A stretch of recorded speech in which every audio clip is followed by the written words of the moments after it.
ओम नमः शिवाय। हर हर महादेव। आप सभी को हरियाली तीज की बहुत बहुत शुभकामनाएं। फ्रेंड्स, आज की वीडियो में मैं आपको हरियाली तीज की बहुत ही सरल पूजा विधि बताऊंगी। हरियाली तीज की पूजा तीज के दिन सुबह सुबह यह पूजा की जाती है। तो सुबह स्नान करने के बाद जिस जगह पर यह पूजा करेंगे उसे अच्छे से हम साफ कर लेंगे। वहाँ पर कोई रंगोली भी बना सकते हो या आप स्वास्तिक बना सकते हो, नहीं तो आप जैसे हल्दी से भी खाली स्वास्तिक बनाकर आप यहाँ पर पटड़ा रख सकते हो। आप ये पूजा अपने घर के मंदिर में भी कर सकते हो या आप मंदिर के आसपास कहीं पर चौकी लगाकर भी इस पूजा को कर सकते हो।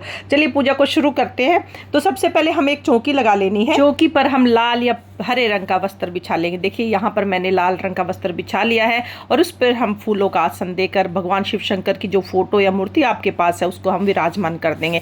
हमारे पास भगवान शिव शंकर की फोटो है, इसमें भगवान शिव शंकर पूरा परिवार विराजमान है, तो इसको हम यहाँ पर आसन यहाँ पर ग्रहण करा देंगे। तो देखिए इस तरह से हमने आसन दे दिया है।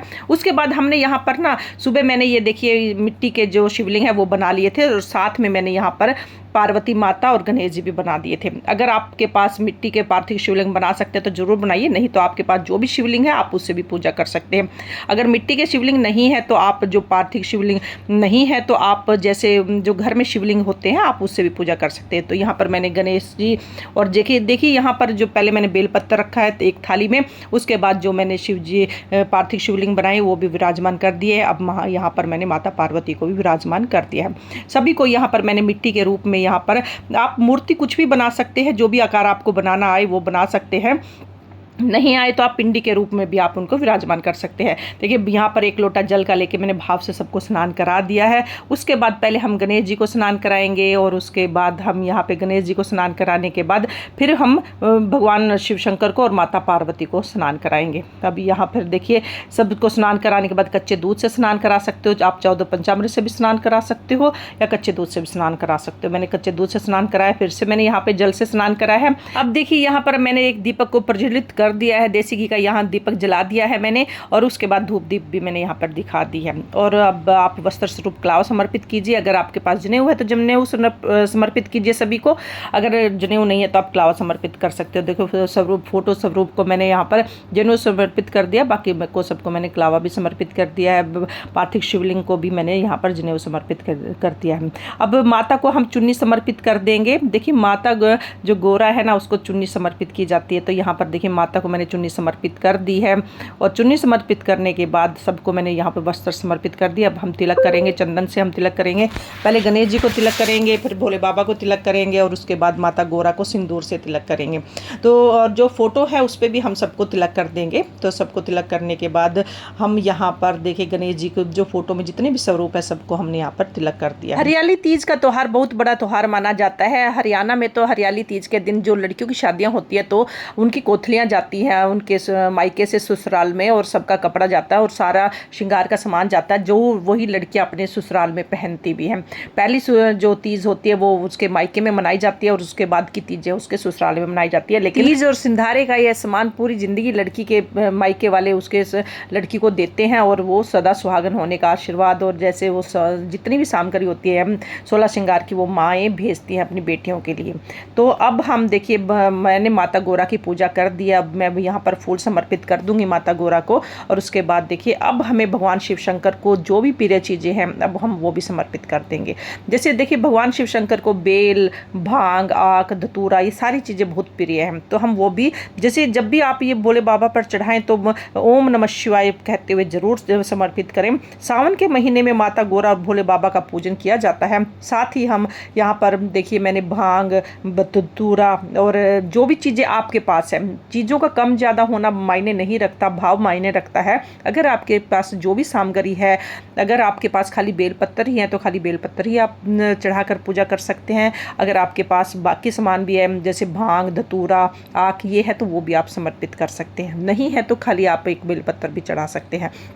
मैंने भोले बाबा की सारी प्रिय चीज़ें उनको समर्पित कर दी है। अब उसके बाद फूल समर्पित कर दिए हैं। अब तीज के दिन माता पार्वती को सुहाग की चीज़ें जरूर समर्पित करनी होती है। माता पार्वती सुहाग देती है। तीज के दिन कहा जाता है कि माता पार्वती सुहाग बांटती है, तो सुहाग जरूर समर्पित करें। सुहाग में वस्त्र जरूर समर्पित करें। आप इसमें साड़ी ले सकते हैं, ब्लाउज पीस ले सकते हैं, या आप माता के लिए चुन्नी ले सकते हैं। तो यहाँ पर आप कुछ भी ले। और उसके बाद अब हमें देखिए यहाँ पर मेहंदी लगाई जाती है। हम सुहागने एक दिन पहले मेहंदी लगा लेते हैं, तीज से एक दिन पहले।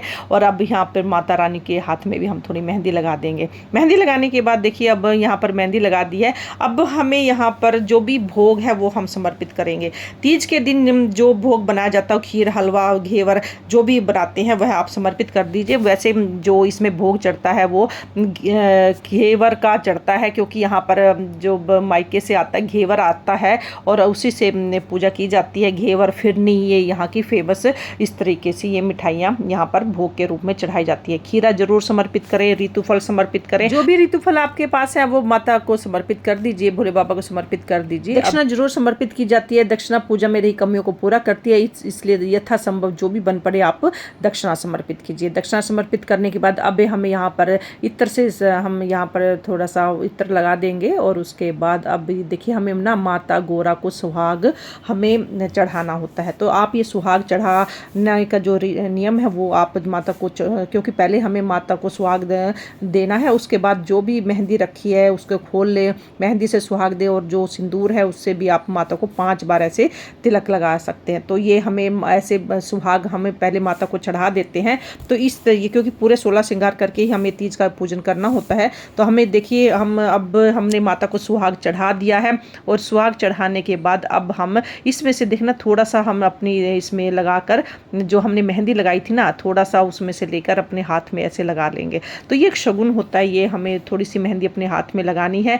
मेहंदी लगाने के बाद अब हमें क्या कथा सुननी है। तो कथा सुनने के लिए अब हमें अपने सीधे हाथ में थोड़े से चावल और एक फूल ले लेना है और हम तीज की कथा सुनेंगे। तीज की कथा का वीडियो आपको चैनल पर मिल जाएगा, आप कथा वहाँ से सुन सकते हैं। और कथा सुनने के बाद जब हमारी कथा पूर्ण हो जाती है तो जो हाथ में फूल और चावल है वो भगवान शिव शंकर के चरणों में समर्पित कर देंगे, माता के चरणों में समर्पित कर देंगे। उसके बाद अब हमें यहाँ पर थोड़े से तिल और चावल हमने लोटे में भी डाल दिए हैं। अब हम आरती करेंगे। आरती के लिए आप कपूर से भी आरती कर सकते हैं, या जो दीपक जलाए उससे भी आरती कर सकते हैं। बड़े प्रेम से, भाव से हमें ये आरती करनी है। आरती पहले हम गणेश जी की आरती करेंगे, फिर हम भोले बाबा की आरती करेंगे और माता पार्वती की आरती करेंगे। आरती करने के बाद हाथ जोड़कर पूजा में रही कमियों के लिए क्षमा याचना करेंगे और भगवान से अपने पति की लंबी उम्र के लिए प्रार्थना करेंगे। देखिए पूजा पूर्ण हो जाने के बाद हमें थोड़ा सा जल लेकर चौकी पर छिड़क देंगे और उसके बाद इस तरह से हमारी तीज की जो पूजा है वो पूर्ण हो जाती है। पूजा आप सुबह के समय करें। अगर किसी कारण से आप सुबह के समय पूजा नहीं कर पाएँ तो आप शाम को भी ये पूजा कर सकते हैं। देखिए पूजा करने के बाद हम माता से सुहाग लेते हैं। तो हमें अपने पल्लू से सीधे हाथ से माता को सुहाग चढ़ाया था, तो 5 बार हमने सुहाग चढ़ाया था। अब हमें सुहाग अब हमने दान किया था, अब हम सुहाग ले रहे हैं। माता से सुहाग लेना बहुत ही शुभ होता है।